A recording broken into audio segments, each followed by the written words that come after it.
Quel est votre nom, prénom Émile et le nom Bargoin. et la date et le lieu de la naissance? Ah ben, la chaux. La date, il y a quelques années, c'était 1925. 1925. Oui. Et vous voulez peut-être savoir l'entrée de... Et vos parents étaient nés ici? Vous êtes... ma mère, oui. Mon père était dans la Guillaume. de la Guillermie. Et est-ce que votre papa travaillait? Comment? Est-ce que votre papa, qu'est-ce qu'il faisait comme Il était travail? cultivateur. Cultivateur. Et votre mère, elle aidait à la ferme? Oui, elle travaillait à la ferme. Est-ce que vous vous souvenez de vos grands-parents? Oh oui. Ils faisaient quoi? Mon grand-père était cultivateur. Mon grand-père maternel. Et mon grand-père paternel était monteur en coutellerie. Ah oui. À Thiers ou à Saint-Rémy? Non, à la Guillaume. À la Guillermie. Oui, les ateliers de coutellerie étaient... C'était à domicile? Monteur à domicile. D'accord. Oui. D'accord. Combien avez-vous eu de frères et sœurs? Ah ben j'ai eu un frère et une sœur. Ils sont devenus... Ou une sœur et un un frère. comme on veut. Oui. Et ils sont devenus quoi? Ils sont restés cultivateurs? Non. Ma sœur était professeure d'anglais et mon frère avait travaillé au CEA, travaillé en France et en colonie. D'accord. Et jusqu'à quel âge êtes-vous allé à l'école? Alors là, il y a plusieurs étapes. Hein. S'il faut, je peux vous raconter ma vie. Hein, mais enfin, un peu comme ça pour qu'on voie quel est eh votre bien, à parcours. l'école, moi, je travaillais très bien. Oh, j'étais pas surdoué, mais enfin, je travaillais pas mal. Et je suis allé jusqu'au certificat d'études. Et après, comme je travaillais bien, moi, travailler la terre, ça ne me plaisait pas. Ce qui m'intéressait, moi, c'est la mécanique, tout ce qui tournait, ce qui bougeait, la technique, l'électricité. J'ai vu, je me souviens, l'installation électrique, de l'électrification de la chaux. Ça s'est fait en 36-37. Et alors donc, j'ai obtenu mon certificat d'études primaires. C'est tout ce que j'ai comme diplôme d'État. Mais attendez, c'est pas fini. Et comme je travaillais bien à l'école, mais mon l'instituteur était venu trouver mes parents et je devais poursuivre mes études. Je devais aller à l'école nationale professionnelle à Thiers. Je me souviens, j'ai passé mon certificat d'études le 17 juin 1939. J'ai été reçu deuxième du canton. Je me souviens qu'il fallait 60 points pour être reçu. J'en ai eu 94,5. Et le premier du canton avait un quart de point de plus que moi. Mais il faut vous dire que c'était le fils de la directrice de l'école de Châteldon. Et son père c'était le conseiller général du canton. Ah. C'était qui? C'était quelle famille? C'est un Gouillardon. Il s'appelait Gouillardon. Et alors moi, bon, ça allait très bien. En 1939, il y a eu à la Saint-Jean, le 18 juin, il y a eu une fête patronale à la Chaux, c'était la fête. Ça s'est bien passé. Mais malheureusement, le 2 septembre 1939, vous savez ce qui est arrivé? Oui, c'est la déclaration de la guerre. Déclaration de la guerre. Alors moi, à cet âge-là, j'étais encore un gamin, j'ai pas voulu quitter les jupes de ma mère. Alors quoi faire? L'été, je travaillais avec mon père. J'ai appris à faire la culture. Je sais moissonner, je sais faucher les blés. Hein. Et puis l'hiver, quoi faire? Je faisais des montages de couteaux. Je faisais des montages de couteaux. Et puis alors, comme je travaillais, je vivais chez mes parents, je travaillais à la ferme l'été, je faisais mes montages de couteaux l'hiver. Parce qu'il faut vous dire que mon père aussi, il faisait les montages de couteaux l'hiver. Il avait qu'une toute petite ferme, une petite propriété, alors il fallait bien quelque chose. Ça faisait un complément. Et alors pendant les 4 années, j'ai fait ça. Et l'argent que je me faisais, eh ben, je me mettais de côté. Il n'y avait pas de courant postal à ce moment-là. Et c'était la guerre. Hein. C'était la guerre. Et en septembre 1944, lorsque Paris était libéré, quelques temps après, il y a comment dirais-je, des revues, le courrier passait entre Paris et puis la province. Qu'est-ce que j'ai vu? Une adresse, Institut électro-radio, 6 rue Théran, Paris 8e, je me souviens toujours de l'adresse, qui donnait des cours de correspondance, des cours de radio, électricité. À ce moment-là, on ne parlait pas électronique, hein, c'était radio. Et moi, ça m'intéressait, j'ai écrit. Et par retour du courrier, j'ai eu tout un tas d'explications, de programmes, plus l'inscription pour les cours. Alors moi aussi, c'est par retour du courrier, comme j'avais de l'argent, ça coûtait très cher, je ne vous dirai pas le prix, hein, mais je sais que c'était très cher. J'ai expédié le mandat, ma feuille d'inscription, voilà. Et puis, par retour du courrier, j'ai reçu ma première leçon. Et là, j'ai eu une grande déception. J'ai bien regardé l'endroit, j'ai bien réfléchi, mais c'était pas des cours d'électricité. Ça, comment ça se fait? Pourtant, c'était bien, c'était électro-radio. Vous savez ce que c'était? Non. Les mathématiques. Mathématiques, algèbre, trigonométrie, mais des choses. Moi, je m'imaginais dans mon esprit qu'ils commençaient à me parler d'une prise de courant, des trucs comme ça. Et alors, ça a duré 3 ans.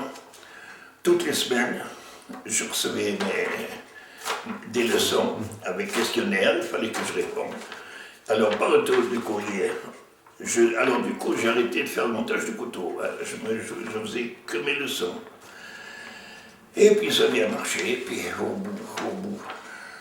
Alors, comment dirais-je? Alors si, il faut que je vous dise que au début, j'y comprenais rien, hein, parce que, bon, l'algèbre, vous savez, moi, je savais qu'on pouvait désigner des chiffres par des lettres, mais enfin, pour moi, c'était un peu nébuleux, quoi. Qu'est-ce que j'ai fait? Je suis allé trouver mon instituteur, qui m'a expliqué que l'électricité, c'était quelque chose d'abstrait, qu'il fallait des mathématiques, qu'il fallait étudier la base, quoi. Alors il m'a encouragé. Et puis chez nous, je dois dire aussi que chez nous, mes parents étaient assez religieux, il y avait le curé de la Chaux qui venait nous voir assez souvent. Et un jour, il m'a vu en train de faire mes mathématiques. Il m'a demandé ce que je faisais, alors je lui ai expliqué. Et alors, tantôt c'était l'un, tantôt c'était l'autre qui me conseillait. Mais comme c'était pas du même bord, je ne disais pas à l'un que l'autre m'aidait, et je disais pas à l'autre que l'un m'aidait. Oui.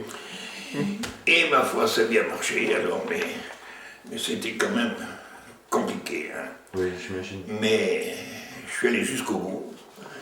Alors, j'ai étudié la radio. Alors, au mois de... Alors, maintenant, je vais passer au CEA. Hein. Au mois de... Excusez-moi, vous êtes sorti avec un diplôme de ces cours? Vous avez Oui, j'ai eu mon diplôme de fin d'études d'électrotechnicien. Oui, mais c'était pas peut-être un truc d'État, c'est un truc qui était... Oui, mais d'accord, il n'y avait même pas de... Mais ça m'a servi. D'accord. Excusez-moi, je vais vous demander de poser la feuille parce que ça fait du bruit, on risque, on risque d'être embêté. Alors, qu'est-ce que je veux dire? Donc, ça a très bien marché. Et au mois de... Alors déjà, avant le CEA, tout en faisant mes cours, je commençais à faire des petites installations. D'accord. J'avais reçu aussi, je faisais de la radio aussi, il m'a envoyé du matériel en kit quoi, pour monter un poste. Oh, j'ai pas monté de poste à galette, non, j'ai monté un poste. Enfin, j'ai fait pas mal de dépannage radio. Hein. Et vos parents, vous voyez ça d'un bon oeil? Ah ben oui, bien sûr. Bien sûr, mon grand-père en était fier, même malheureusement j'ai perdu mon grand-père en 1947, mais j'avais commencé, il voyait quand même. Et puis alors après, au mois de juin 46, au mois de juin 46, c'était au mois de juin, j'ai aidé mon père à ramasser du foin dans une terre qu'on avait louée au maire de la Chaux. Et le maire est venu nous voir et il nous a annoncé qu'à la Chaux, il allait bientôt y avoir des mines qui allaient s'ouvrir, parce qu'il y avait déjà eu des travaux de recherche de plus vieux en 1924. Par M. Tave. Tave et Desmarty. Alors le maire a annoncé ça, et moi tout de suite ça m'a fait titre. Oh, j'ai dit tiens, pourquoi? Parce que j'avais l'intention d'aller travailler dans un atelier de montage de postes radio à Haute-Rive. Quand j'ai vu ça, j'ai dit je vais attendre, je vais voir. Et puis alors, à la Chaux, ça faisait du bruit, enfin, les gens, il y a les prospecteurs qui venaient, il y avait les sondeurs qui venaient, tout ça. Et puis un jour, moi, je suis allé trouver le directeur, et j'ai demandé si je pouvais m'embaucher comme électricien. Mais en ce moment-là, il n'y avait pas de travail pour un électricien. Alors, c'est resté comme ça, j'attendais. Et puis alors, il s'est produit un événement, moi j'aime raconter ça, hein. Il s'est produit un événement, la femme du chef, du directeur, à ce moment-là, avait habité dans une maison que le CE avait louée à la Chaux, et ils avaient voulu faire aménager l'intérieur. C'était qui d'ailleurs ce monsieur? Borin, un nommé Borin. D'accord. Certainement, ce nom, vous l'avez entendu dire. Oui. Alors, ce monsieur Borin a aménagé une maison, une cave, pour faire sa salle de séjour. Et dans cette cave, il y avait du rocher, comme partout, il y a du rocher à la Chaux. Hein. Et ils ont fait des petits coups de mine. Puis il y a eu pas mal de désordres. Et il s'est trouvé que Mme Borin était enceinte et allait accoucher. Et le soir, c'était même pas le soir, c'était le matin, de très bonne heure, hein. Je me souviens peut-être 4 heures du matin, pas de courant, il n'y a pas de lumière. Ils sont venus me chercher. Et moi, comme un grand, j'ai regardé, j'avais déjà quelques appareils, j'ai localisé la panne, sonné le disjoncteur. Et moi, comme un grand, je dis pas d'histoire, j'ai déplombé le disjoncteur. C'était le thermique qui avait pété. J'ai chanté, et le courant est venu, le bébé est venu, et tout s'est bien passé. Et 8 jours après, je rentrais au CEA, mais pas comme électricien, parce qu'il n'y avait rien, il n'y avait pas d'emploi comme électricien. Je suis rentré surveillant de compresseur. J'y suis resté 3 mois. C'était des compresseurs qui servaient au marteau-piqueur? Pour les marteaux-piqueurs, oui, le marteau-piqueur et les perforateurs. Donc ça, c'était l'embauche, c'était quel jour? Est-ce que vous vous rappelez? Le 15 janvier 1947. 15 janvier 1947. Oui, et l'événement, c'était quelque temps avant Noël, quoi. C'était que j'ai fait ce dépannage. Oui. Et vous saviez si ça a été une fille ou un fils? Bébé. Là, je ne le dirai pas. Moi, ce qui m'intéressait, moi, je pensais... Et oui, parce qu'en ce temps-là, les femmes accouchaient à domicile. Oui. Hein. Alors voilà, je suis donc rentré surveiller le compresseur. On travaillait à 3 postes. Et puis au bout de 3 mois, c'est tout à fait au début de ces vaches. C'était où? C'était à Bancherel? Non, enfin, au Bancherel. Ah oui. Non, c'est à Bancherel, la première mine. Moi, quand le premier jour que je suis arrivé, ils commençaient juste à faire l'entrée de la galerie. Ils avaient posé le premier cadre, vous voyez. Alors, j'ai surveillé ces compresseurs pendant 3 mois. Et puis un beau jour, il est arrivé du matériel américain par le plan Marshall. Oui. Alors, compresseur, groupe électrogène. Alors, de suite, ces groupes électrogènes, moi j'étais dans mon affaire. Alors, et j'étais tout seul comme électricien, tout seul. Et puis petit à petit. Alors voilà, donc je suis rentré à l'échelle la plus basse, manœuvre, J3, c'était DJ. Et 3 mois après, je passais agent de maîtrise. agent de maîtrise échelle 4. Et j'ai terminé ma carrière agent de maîtrise échelle 14, c'est-à-dire la plus haute. D'accord. Voilà. Alors, combien de temps avez-vous travaillé à la mine? Eh bien, du 15 janvier 1947 au 30 juin 81. 81. Donc vous avez connu toute l'exploitation ici à la Chaux. Je suis le seul, à part Madame Chalony qui est rentrée au mois de septembre, elle est rentrée au mois de septembre. Oui, c'est la première embauchée, oui. La première embauchée. Et moi j'étais pratiquement deuxième. D'ailleurs, c'est écrit sur ce petit livre vert, oui. je ne sais pas si vous l'avez vu. Oui, je l'ai vu. Oui. Et d'ailleurs, c'est bien dit comme la manière dont j'ai été embauché. On parle sur ce livre également de la naissance de la panne de courant, etc. Enfin, si vous l'avez vu, c'est... Donc vous avez connu toute l'exploitation ici, et en quelle année alors vous êtes monté, vous faites partie des gens qui sont montés à Saint-Brieuc? Je suis monté plus tôt, moi je suis monté plus tôt parce que je m'occupais, comme j'étais à ce moment-là, j'étais le chef du service électrique, et entre-temps on avait embauché des électriciens, vous voyez. Et je m'occupais encore des chantiers de la Chaux, des mines. Il y avait encore le Biquet qui restait, il y avait la laverie Hydrofin qui tournait, il y avait la mine de Bancherel, et en même temps on démarrait là-haut. Alors les matins, le CEA m'avait donné une moto. Le matin, je faisais ma tournée des chantiers ici, et puis après je montais là-haut. Et là-haut, j'avais un électricien aussi qui demeure là-haut. D'accord. Et là, ça s'est passé comme ça. D'accord. Et est-ce que vous pouvez me dire dans quel ordre se sont ouverts les puits ici à la Chaux? Oui. Premièrement, c'est la galerie Hydrofin. Donc ça c'est janvier, enfin c'est début 47. Le 2 janvier 47. D'accord. Le travers Hydrofin. Et après, attendez voir, je crois bien que c'était Biquet. Biquet jusqu'à une profondeur de 40 mètres. Après, il y a eu c'est à relier après. Relier celui du haut ou celui du bas? Non, là, en bas. Oui, en bas. Oui. Et ensuite,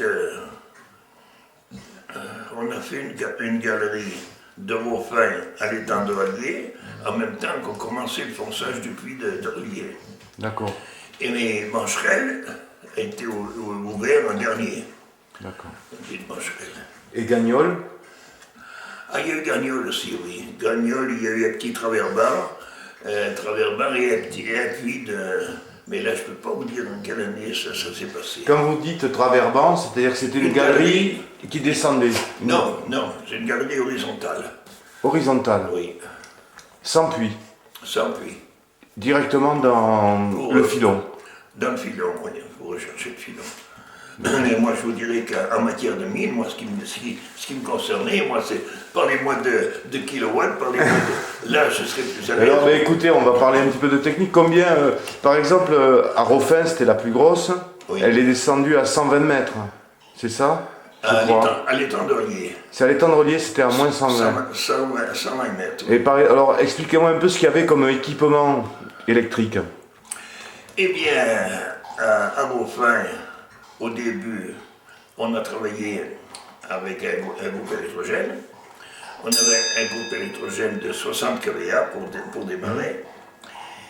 Et comme on a construit la laverie, il y avait une puissance assez importante. Alors, le moteur, le broyeur à barre était c'était un broyeur à boulet. C'était un moteur de 100 chevaux. On avait des moteurs concasseurs, c'était à 25 chevaux, enfin une puissance. Alors il a fallu, comme on avait des groupes américains de 60 kW, j'en ai couplé 2 en parallèle. Et on a démarré la laverie avec ça. Et puis on a tourné assez longtemps avec les groupes électrogènes. Et c'est là que je crois que j'ai fait le plus d'heures supplémentaires de ma vie. Hein. Parce qu'il fallait les surveiller, il fallait les coupler et tout. Et puis, parallèlement à cela, il y a une entreprise qui nous a construit une ligne électrique haute tension. Et on avait 2 transformateurs de 250 kVA, 250 kW, Oui. qui alimentaient donc la laverie. Et à la mine de l'Étendelier, qui se trouvait à 500-600 mètres de Rofin, j'avais construit une ligne basse tension en 220-380 pour alimenter et le premier compresseur électrique qu'on avait installé. Et ensuite, comme il a fallu installer des pompes au fond assez puissantes, il y a une entreprise qui nous a construit une ligne de tension.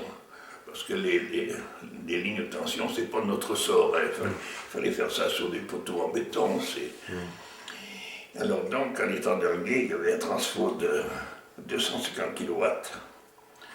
De même que sur les autres mines, à Biguet, il y avait un transfo de 250 kW, mais qui était alimenté par une ligne privée, une ligne qui nous appartenait et qui partait de la laverie de Rofin, une ligne 20 000 volts, qui partait de la laverie de Rofin et qui allait à la mine de Biguet.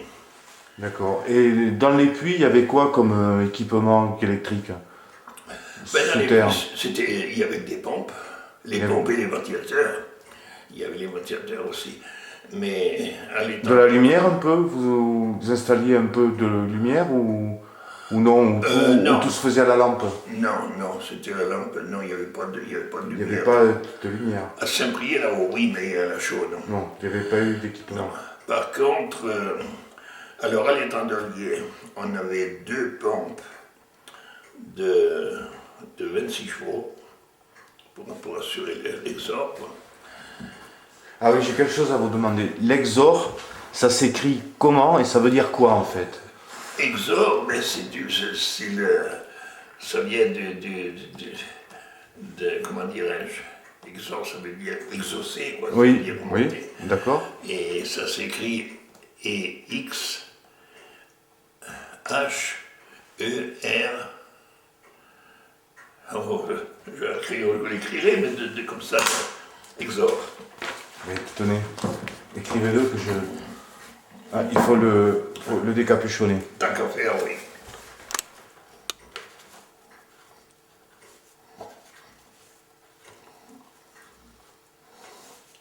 Mon âge est mal fait, mon frère.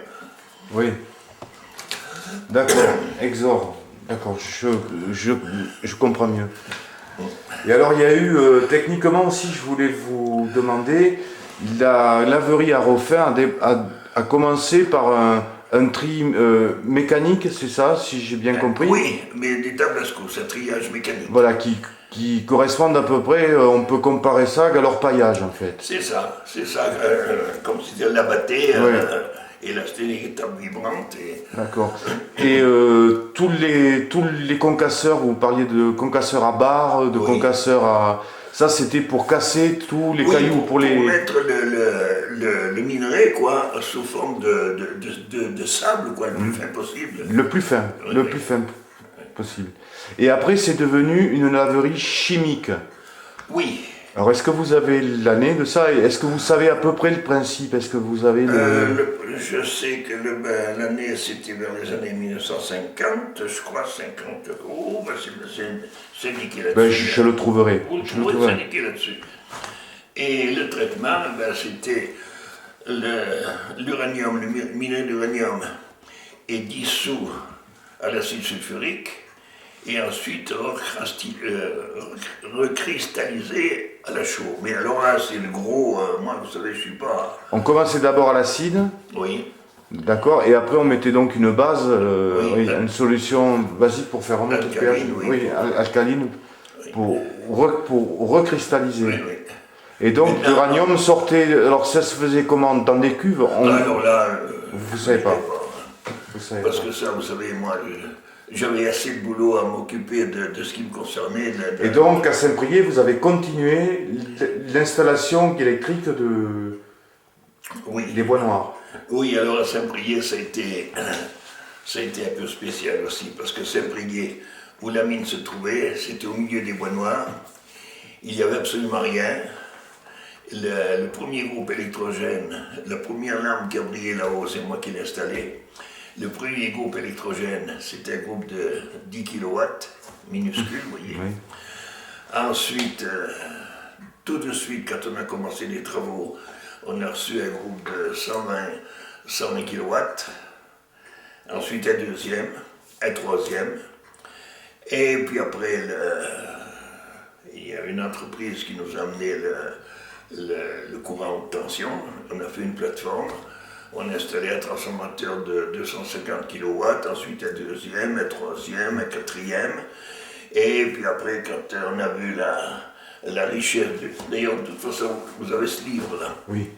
Vous verrez dessus, quand on a vu l'importance du gisement, eh bien, il a été décidé de construire une ligne à très haute tension.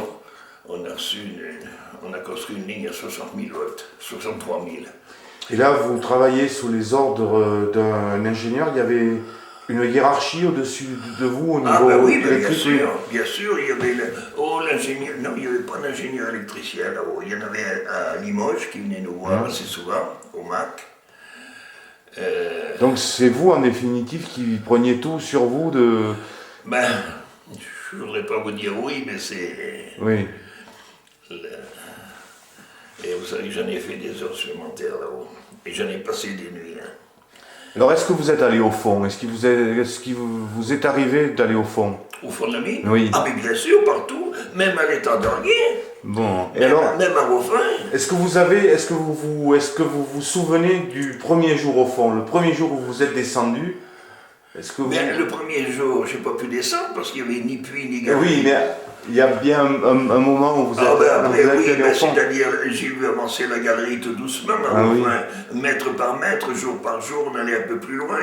Et c'était agréable parce que c'était frais dans cette galerie. Et j'étais encore surveillant de compresseur, mais l'été, on mettait les bouteilles de bière au frais, là, c'était... Ah, mais je me souviens. Alors expliquez-moi comment ils avançaient. Si j'ai bien compris, ils foraient, ils faisaient des trous, ils mettaient de la dynamite. C'est-à-dire, ça dépend du terrain. S'il n'y avait pas de rocher, ils creusaient avec au marteau-piqueur. Simplement, ils piquaient simplement au marteau-piqueur. Et quand ils sont arrivés où c'était vraiment dur, il fallait faire des trous et puis à la dynamite, quoi. Alors il y avait quel poste là dans les mineurs? Il y avait le boutefeu, celui qui mettait la dynamite, c'est ça? Est-ce que vous savez un peu les... Ah non, là, je sais qu'il y avait un bout de feu, il y avait les rouleurs, il y avait toute une hiérarchie, quoi. Enfin, je vous dis, moi... Alors, par contre, je sais, quand on me disait qu'il faut installer un ventilateur à tel endroit, alors c'est les mineurs qui installaient le ventilateur, et moi je tirais avec... parce qu'à la chaux, j'ai quand même eu deux ou trois électriciens avec moi. On tirait les câbles, puis on branchait. Alors, je me souviens qu'à Rofin, j'ai vu les premiers mineurs travailler dans une poussière à 2 mètres, comme nous sommes séparés, là, ça s'appelle si on soyait, tellement qu'il y avait de poussière. Alors il ne faut pas s'étonner que les mineurs, déjà moi, voyez-vous, quand si je fais un effort, je sais que j'ai un bon peu de silicose aussi, parce que, mais enfin, c'est comme ça, mais c'est les mineurs, les premiers qui ont travaillé à la mine, et bien les pauvres, il n'y en a plus de vivants, quoi. Ils sont tous... moi, je peux vous citer des noms, quoi, que les visages ne me reviennent pas, mais... les Thévenets, les Blancs, les Limachés, les Cailloux, nommé Thévenet, Cailloux. Mon grand-père, Julien Bargouin. Julien Bargouin, oui, mais je ne vois pas son visage, mais je me souviens de lui. Hein. Pacou. Oui. Ça vous dit quelque chose? Ben oui, parce que je connais bien la fille toutes ces filles, oui. La fille Pacou, je sais. C'est ma grand-mère qui a élevé les filles après la mort de M. Pacou. Eh oui, Pacou. Je me souviens bien de lui. Hein. Et Combacon aussi, il y avait... Combacon, je pense, oui. Papa Piqué, Maman Cou, chantait Papa Cou et Maman Picot. Je me souviens de ces petites anecdotes, quoi. Parce que vous savez... Et ils étaient combien, là, les premiers? Il y avait des équipes de combien pour attaquer à Rofin? Ben, ça dépend des chantiers. J'ai des 3, 4, pas plus, par poste, quoi. mais de piqueurs. Il y avait les rouleurs, il y avait... oui. Alors après, il faut que je vous... Alors les conditions de travail, bon, vous m'en avez parlé, vous faisiez beaucoup d'heures supplémentaires, donc Oui, oui. beaucoup. Je Mais- ne peux pas dire que je faisais 25 heures sur 24, mais presque. Hein. Vous voyez, par exemple... Et ça se passait bien avec les supérieurs Oui, oh oui. Il y avait une ambiance du tonnerre. Hein. Je peux vous dire même, tiens, je vous raconte une petite anecdote. Le puits de Biguet, qui descendait à 40 mètres, on l'a laissé noyer pendant quelques mois, 6 mois. Et puis un jour, les sondeurs, on vous l'a peut-être déjà raconté, les sondeurs ont carotté un bloc de pêche blanc qui était gros comme un ballon de rugby. Ils ont percé juste... Alors tout de suite, il a fallu dénoyer le puits pour descendre encore de 40 mètres pour faire une galerie pour aller trouver cet amas de pêche blinde. Eh bien, quand on a dénoyé le puits, c'était l'hiver, il faisait un blizzard, il neigeait, il faisait froid, ça gelait. Eh bien, il fallait que ça tourne, il fallait que les pompes tournent. Eh bien, il y avait les mécaniciens, une équipe de 4 ou 5 mécaniciens qui ont installé les pompes et les tuyauteries. J'étais avec un électricien, on a installé le câble, mais nous c'était vite fait, hein. J'ai dû descendre le câble et puis brancher les 3 fils au moteur, et puis ça y était. Puis le contacteur, bien sûr. Eh bien, le directeur de la mine, M. Denieri, était vers nous sur le carreau. Et vers les 4 heures du matin, ça se passait la nuit ça, hein, il a travaillé. À 4 heures du matin, quand j'ai appuyé sur le bouton, les pompes ont démarré. Quand le directeur a vu l'eau qui coulait au tuyau au jour, vous savez ce qu'il m'a dit? Il a dit, Balouin, prenez ma Jeep et allez chercher un litre de rhum à la chaux, chez le père Chounier. J'ai pris sa Jeep. Je les ai réveillés. Et puis, bon, je suis redescendu au chantier à Biguet avec le litre de rhum. Et puis alors tous, on s'est réchauffé. Vous voyez un peu l'ambiance qu'il y avait, Oui. quoi. Ben, Vous pouvez me parler de Xavier des Ligneries? Oui. Parce qu'il est souvent sur les photos avec Oui. avec les hommes, tout ça, il se fait souvent... Oui, vous pouvez me parler de lui? C'était un père de famille, hein. Lui, c'était... Il venait d'où, ce monsieur? Ben, c'était un ingénieur des mines. C'était un ancien il avait fait de l'armée, il était, je ne sais pas quel grade il avait dans l'armée, mais enfin, il venait de l'armée, puis il était ingénieur des mines, ingénieur civil des mines. Et je ne sais pas exactement d'où il venait, mais enfin, toujours est-il que c'était lui qui était nommé chef de division de la Chaux. Et après, il a continué à Saint-Brieuc, briller. oui, à Saint-Brieuc. Et alors après, qu'est-ce qui s'est passé? Et il est parti en Afrique, à Mounana. Et j'avais un patron, un ingénieur aussi, qui était ingénieur mécanicien, mais en électricité, il s'y connaissait un petit peu aussi, mais on était vraiment bien ensemble aussi, un nommé Gainet. Et je sais qu'un jour, je m'en souviens qu'on avait fait un dépannage assez dur, on était rentré à, je sais pas, peut-être minuit ou 1 heure du matin, et je sais, c'était mon patron direct, et je sais qu'il m'a fait la réflexion, il m'a dit, Barouin, demain je ne vais pas vous voir au bureau avant 8 heures, hein, parce qu'habituellement on partait plus tôt, quoi, mais comme on avait bien travaillé, il était content, ça marchait, et puis moi pareil, quand j'avais fait quelque chose, que tout marchait bien, j'avais une satisfaction personnelle, quoi. Voilà. D'accord. Alors, pouvez-vous me parler de votre salaire? Est-ce que c'était correct oui. pour l'époque? Est-ce que c'était... Oui, c'était bon. C'était bon, je peux pas vous dire les chiffres maintenant, je me souviens plus, mais d'autant plus maintenant. Au début, c'était les anciens francs, on a passé au nouveau, puis... Et les heures supplémentaires, vous étiez payé sous forme de... Oui, mais je vais vous dire une chose, par exemple, et moi j'étais content de cela, c'est que je l'ai travaillé comme si je travaillais à mon compte. je n'ai jamais respecté un horaire bien défini. Si par exemple, je voulais par exemple, j'avais fini, mettons, théoriquement, j'aurais dû finir, mettons, à 5 heures le soir. S'il y avait quelque chose qui n'allait pas, ben, je restais des fois demi-heure, une heure de plus ou deux. Par contre, le lendemain, ben, si tout allait bien, ben, je ne me pressais pas pour y aller, quoi. C'était... Ça, mais de toute façon, le patron était gagnant. Hein. Là, moi, j'étais content parce que je me sentais... J'avais une certaine liberté dans mon travail, mais d'un autre côté, je faisais plus que ce qu'on aurait dû faire normalement, quoi. Je comprends. Et est-ce que vous pouvez me parler de tout ce qui est trajet, les repas, ah ben, les trajets... la vie entre mineurs, tout ça, après, comment ça se passait ah ben, c'est-à-dire que ben, entre mineurs, il y avait casse-croûte tous les jours, quoi. Mais moi, en travaillant, moi je travaillais à la journée, je ne faisais pas poste, moi j'ai toujours travaillé à la journée. Sauf que au premier mois, quand j'étais surveillant de compresseur, je travaillais à poste. Et ça durait 3 mois. Et puis après, moi je travaillais à la journée, le CEA m'avait donné une moto, une petite numéro qui marchait bien. J'en ai fait des kilomètres avec cette moto. C'était le quoi?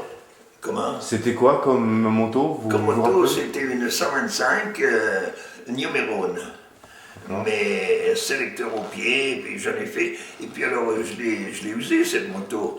Et il m'en a donné une deuxième, après c'était une Peugeot. Mais je préférais ma numéro 1. Enfin, alors voilà, alors donc moi, à midi, à mi-journée, je venais casser la côte, quoi. Le Rofin, la Chaux, j'habitais à la Chaux à ce moment-là. C'était... Et est-ce que vous étiez fier de ce travail? Ah ben moi, ce métier, moi je l'ai fait toute ma vie, j'étais content de moi. Et c'est un métier que j'aimais, ça. Et que j'aime encore, parce que même maintenant, évidemment, je fais plus... Mais si j'ai des copains qui sont en panne ou n'importe, moi j'ai le plaisir d'aller les dépanner. Moi c'est quelque chose que j'ai toujours aimé, ça, c'est... Et les gens qui étaient restés, l'agriculteur ou les voisins, tout ça, étaient jaloux? Il y avait des conflits où tout le monde acceptait la mine, il n'y a pas de... Il n'y a pas eu de problème? Oh non, puis il y avait même une bonne ambiance. D'ailleurs, si vous avez ce petit livre vert, vous verrez que sur la fin, on parle de l'ambiance qu'il y avait, des relations qu'il y avait entre les mineurs et les gens... les paysans du coin, quoi. Et vos parents qui étaient restés à la ferme, ils en pensaient quoi? Ah ben, oh, ils étaient bien contents. Ils étaient contents. Mon père a continué de faire son petit travail, son petit train-train. J'étais plus que tous les deux avec ma mère. Et ça... Et est-ce qu'il y avait des travailleurs étrangers à la Chaux? Est-ce qu'il y a eu de l'immigration Oui, il y en a qui sont venus, c'est-à-dire il y en a qui sont venus au départ, c'était des autochtones, quoi.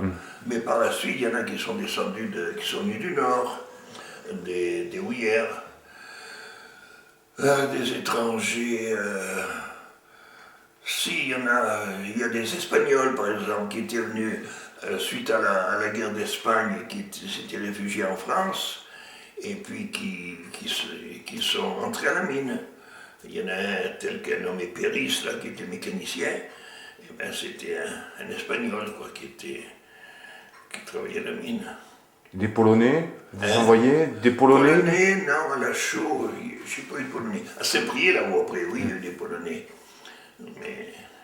Et si, il y avait un porion à la Chaux, il y avait un porion à Pizarek, ou Zebka aussi. Zebka, c'est bien une consonance... Oui, je sais, parce que figurez-vous que Zebka, le fils de monsieur Zebka, a lorgné sur ma mère. Ah oui? Oui, il y a eu des... Voilà.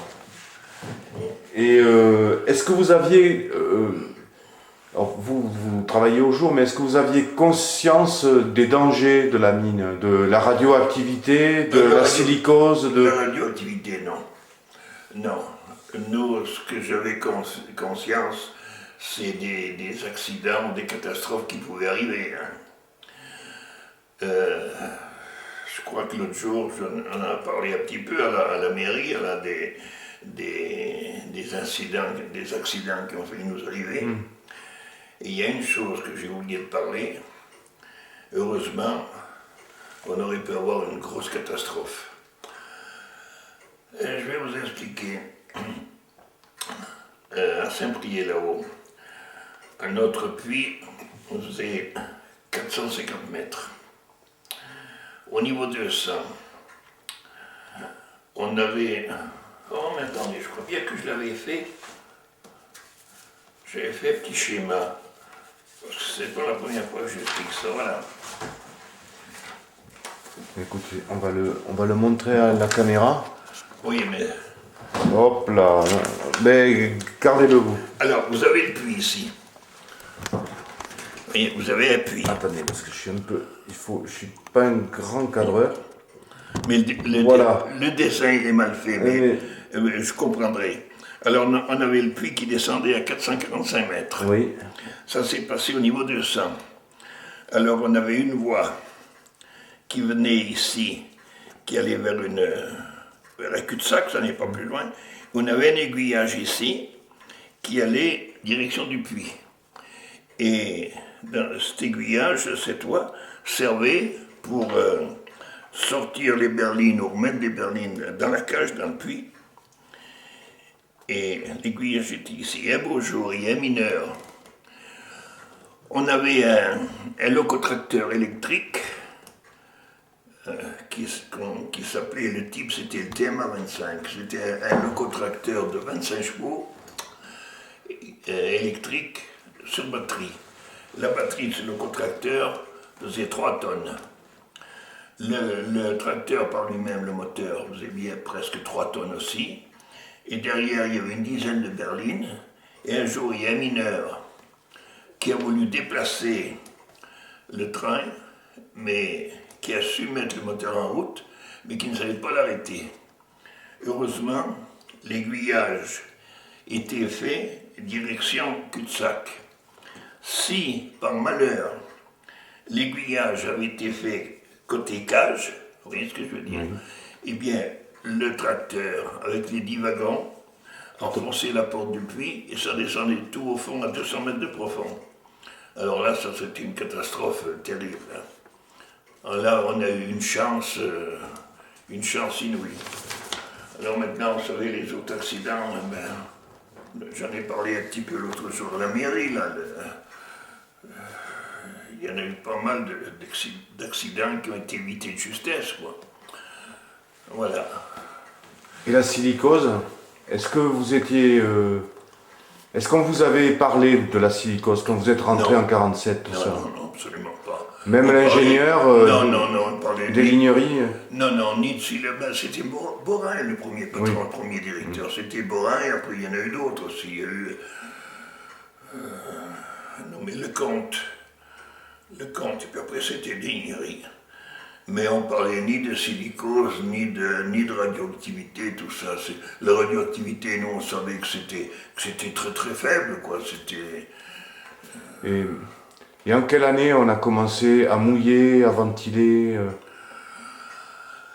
Eh bien, la chaux, on a commencé assez tôt. Le premier ventilateur que j'ai installé électrique, je crois bien que c'était à Gagnon, un ventilateur de 6 chevaux, pour souffler dans des tuyaux qu'on appelle des canards. C'était un canard, mais sans air. Il n'y a pas de dé à la fin. Oui. C'était des moteurs qui envoyaient de l'air ou qui aspiraient de la poussière? Qui envoyaient de l'air. Qui envoyaient de l'air. Et puis l'air en sortant au bout. Les canards, d'ailleurs, sur ce livre, attendez.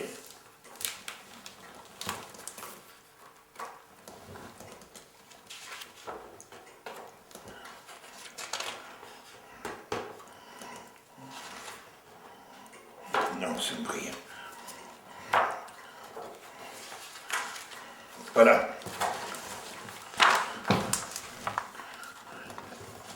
Mais vous l'avez ce livre là? Oui, je l'ai. Alors les canards, en voici ici en attente. Ah oui. Et là, à l'entrée de la galerie, vous voyez? Oui, d'accord. Vous avez 2 canards qui... Parce que c'est là qu'on a trouvé le gisement le plus riche, là. Hein. Alors tout de suite, comme il y avait du radon, il a fallu installer... Jamais j'ai installé autant de ventilateurs, là. On avait tous tous les 50 mètres, on installait un ventilateur pour reléguer, pour pousser, pour ventiler. Alors c'est ça, c'est des tubes qui faisaient 50 cm de diamètre. Et là, il y avait juste la place pour que le wagonnet puisse passer entre les canaux. Ah, d'accord. Et il y a eu un accident dû au gaz. Vous en avez parlé à la mairie, là, de deux ouvriers qui se sont... Oui, à la chaux. À la chaux, il y a un ouvrier qui a été asphyxié par des fumées, mais c'était des gaz dus au tir, quoi, dus à la dynamite, quoi. C'était pas du radon ni un gaz radioactif, c'était l'oxyde de carbone dû à l'explosion au tir de mine, quoi. Voilà. Et la silicose, vous en avez un peu, vous avez été reconnu, on vous a... Non, je n'ai pas été reconnu, parce que moi, non, je n'ai pas été reconnu. C'est-à-dire que maintenant, l'âge venant aussi, je sais que je suis un peu essoufflé, quoi, mais je sais que je suis suivi médicalement. Mon docteur m'a fait passer des radios, quoi, mais le radiologue, la dernière fois, a dit, mais il n'y avait rien, vous avez un peu de bronchite chronique. Alors, la silicose, je peux dire que j'en ai sans en avoir, quoi. Mais tout additionné, vous voyez, bronchite, plus un peu de poussière, parce que je peux dire que moi, j'ai jamais travaillé au fond comme mineur, mais enfin, je passais au fond, ne serait-ce pour faire des installations électriques ou des contrôles, et même sur le carreau de la mine, l'été, avec les camions, les bulldozers, il y avait de la poussière, et cette poussière, c'est de la silice, quoi. Alors, on respirait tout ça, quoi. Voilà. Et est-ce que vous avez le souvenir de grève ou de... Oui, il y en a eu 2 ou 3 grèves, là, à la chaux. Il y en a eu une au mois d'été 47, l'année que je suis rentré. Et puis moi, ça me plaisait pas bien, ça de faire grève. Je savais pas pourquoi ils faisaient grève. Et je sais que ce jour-là, moi, j'ai pas fait grève. J'ai travaillé au garage, un petit garage qu'on avait à la chaux. Je sais que j'ai travaillé pour faire l'installation électrique dans ce garage. Mais je suis pas descendu à la mine ce jour-là, bien sûr. Et en 49, ici, il y a eu des grosses grèves, parce que dans le Nord, il y a eu d'énormes grèves en 49. Oui, il y a une grève qui a duré un mois ici. Hein. Ah oui, elle a duré un mois. Ah oui. C'était à propos du décret Lacoste, je ne sais pas si vous vous rappelez de ça, ils voulaient changer le statut du mineur. Oui. Et c'était plutôt les gars qui allaient au fond qui faisaient grève? Oui, et même, je vais vous dire, vous le trouverez sur ce livre-là. La maîtrise ne faisait pas grève, c'était des ouvriers. Oui. Et sur ce livre, vous le trouverez dans une page. Il suffit de lire. L'information, c'est pas ça. Et ben voilà. Vous l'avez vu ceci? Oui, je l'ai cette photo, oui.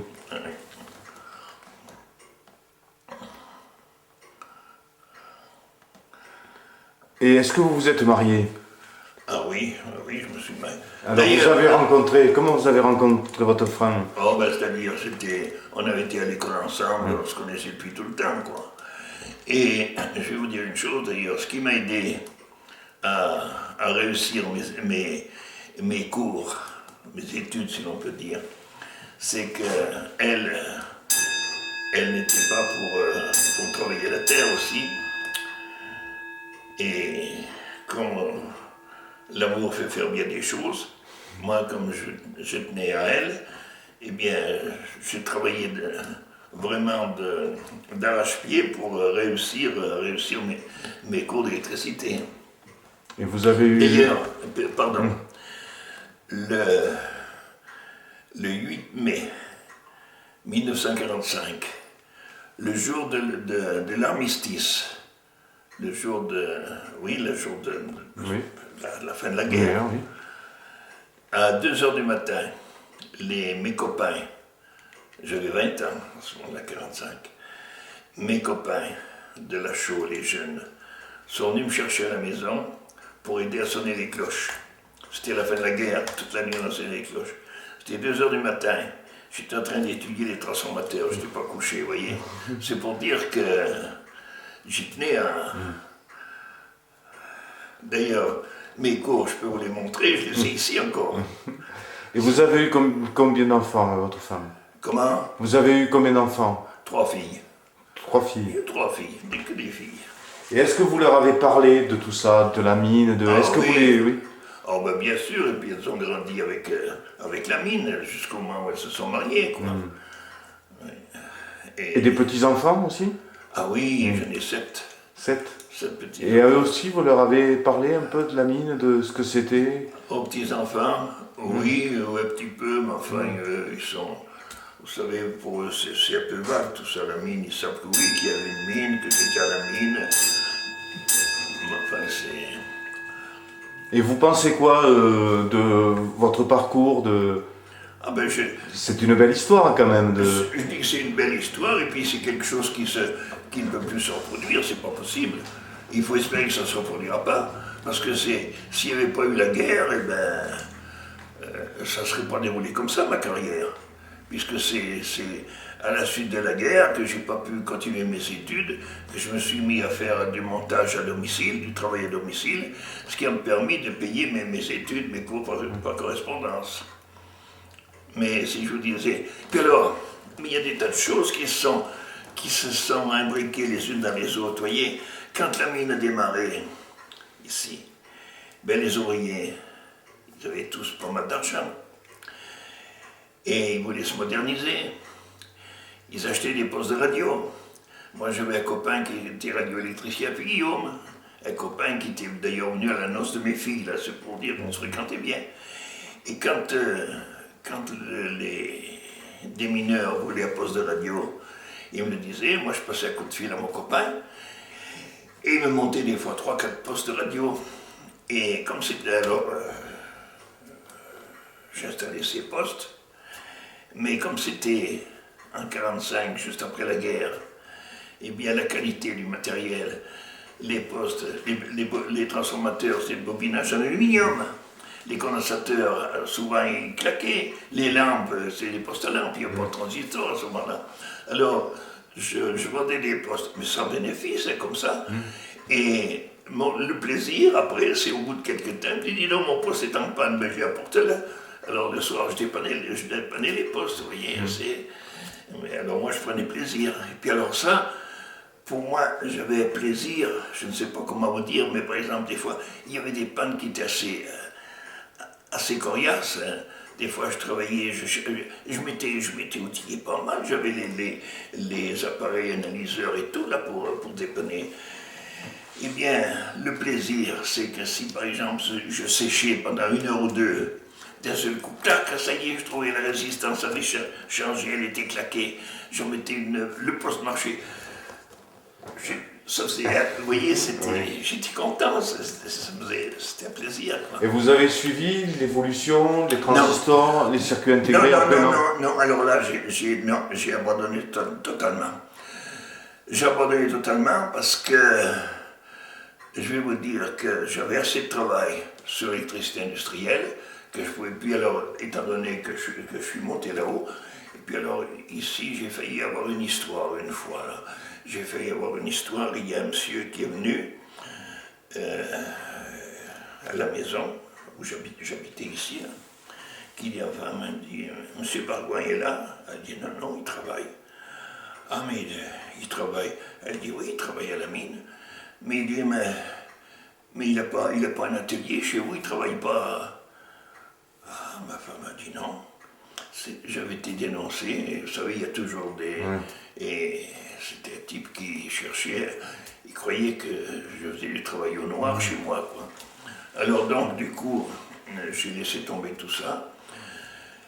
D'autant plus que, comme en 1955, le 1er octobre 1955, on a déménagé, je suis monté à Saint-Priest, là-haut. J'avais un logement que le CEA m'avait donné.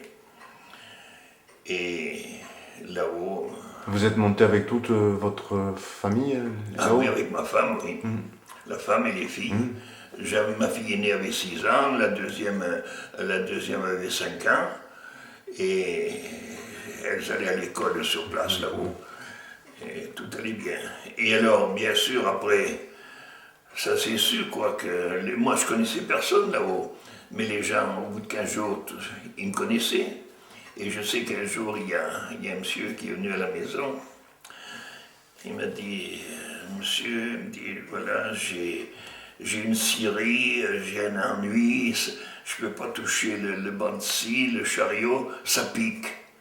Est-ce que vous ne pourriez pas venir voir, je sais que vous êtes électricien, est-ce que vous ne pourriez pas?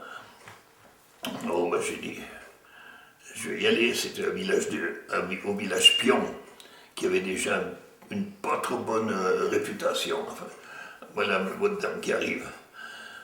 Je vais la voir passer là. Et alors, j'y suis allé, puis j'ai trouvé la panne, bien sûr. Et puis alors, j'y suis remonté quelques jours après. C'était la plaque à bord du moteur qui avait pris l'humidité, je l'ai passé à l'étude, un coup de vernis, puis je l'ai remis en place. Et puis bien sûr, combien je vous dois, oh, je dis, je ne me fais pas payer, je dis, tout ce que je vous demande, c'est de ne pas me faire publicité, ne dites rien à personne. Mais ça c'est su quand même. Et toujours est-il que 2-3 jours après, je l'ai vu arriver à la maison avec du jambon, du beurre, du tout. J'étais payé en nature. Et alors après, j'ai laissé tomber. J'ai dit, quand les gens me demandaient, comme ça, je disais que je ne pouvais pas. Parce qu'il est arrivé des petits tours là-haut. Hein. J'ai connu une scierie à Saint-Priest-la-Prugne, une scierie qui était ancienne. Et ils ont construit une belle scierie neuve à côté. Et il n'y avait pas 3 mois que la nouvelle scierie était en panne. L'ancienne scierie, un matin, elle a pris feu. Alors, est-ce qu'on n'a jamais su ce qui s'était passé? C'est peut-être des assurances. Ouais. Vous voyez ce que je veux dire? Alors moi, je me suis dit, pour rendre service à des gens que je connais plus ou moins, je vais les dépanner, et puis si 2 jours après... Parce qu'il fallait voir dans les scieries aussi les installations qu'il y avait, hein, du point de vue électrique, du point de vue sécurité. Parce que nous, à la mine, c'était sévère. On avait le service des mines sur le dos quand même. Il fallait que les installations soient vraiment conformes et tout. Hein. Alors, quand je voyais ces installations, je me disais, non d'un chien, si jamais je rends service à quelqu'un, 2 jours après, il y a un incendie. Un incendie, il dit, ah ben oui, le Barois est venu, etc., etc. Alors moi je préférais, quand j'avais du temps libre, je préférais faire mon jardin, faire un tour à la pêche, et ben voilà. Et si c'était à refaire, est-ce que... Ah ben oui, mais bien sûr, mais seulement, je voulais avoir... 60 ans de moins, je voulais avoir 20 ans, et puis que... oui. Ah non, mais ça, on a passé des bons moments, on a eu des coups durs, mais enfin, il y avait une bonne ambiance, quoi, les banquets de Sainte-Barbe, tout ça, et puis c'était... Ça se passait comment, la Sainte-Barbe, ici? Eh ben, ça se passait... C'est comme dans le Nord, c'était une journée chômée, mais payée. Oui, chômée, payée, hein, c'était le 4 décembre, hein. 4 décembre, le jour de Sainte-Barbe, c'était... Et mais dans le Nord, ça avait l'air, surtout avec les Polonais et les Italiens, ça avait l'air d'une fête d'abord religieuse. Ah oui. Mais ici, j'ai l'impression que il y avait peut-être une messe quand même le matin. Non, à Saint-Priest, là-haut, il y en a une, oui. Mais s'il n'y en avait pas à Saint-Priest, il y a une messe, oui. Et puis il y a des...